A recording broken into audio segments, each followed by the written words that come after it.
an eye on the weather today, but for now, we're quiet locally as we're very warm and humid. Everyone's in the 80s, 83 in Lima, 84 in Paulding, but notice we don't have any active showers or storms across the area. And as a matter of fact, most of us are actually clear for the time being. We're going to zoom on out, and I'm going to show you a more high-resolution satellite image here, and you can see that most of Indiana and Ohio are dry with some clouds, but notice across far western Illinois, there's a line of agitated cumulus clouds forming.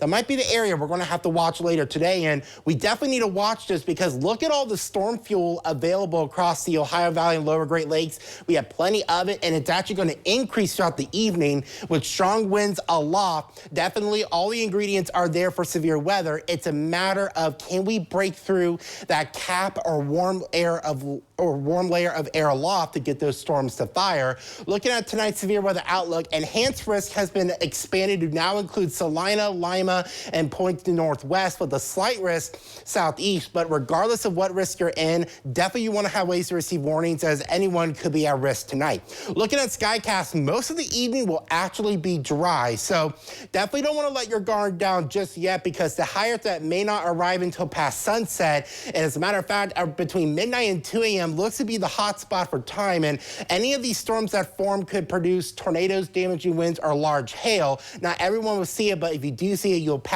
pack quite a punch. These storms will exit by 4 o'clock tomorrow morning. So the main window of storms locally tonight is between 9 p.m. and 4 a.m. with the most favored time between midnight and 2 a.m. Now, once we get those storms to fire, and that's a big if, there is a decent threat for damaging winds and large hail with those storms. Certainly cannot rule out a couple of tornadoes, especially if we do get those supercells or rotating thunderstorms to really get going. And that's not the only risk of severe weather. We're tracking another risk tomorrow, and our area is on the northern fringes of a potentially significant severe weather day tomorrow. If this were to trend slightly further north, we could be dealing with a pretty significant severe weather day locally. So as we go through our Friday, again, most of the day may actually be dry, but as we get to the late afternoon and evening hours, some of the models do insist that we could get strong to severe storms to fire. So that could produce all modes of severe weather once again, and then we'll finally quiet things out as we get into our Saturday morning. So again, tonight, scattered severe storms are likely. 65 degrees for the low, main window between 9 p.m. and 4 a.m.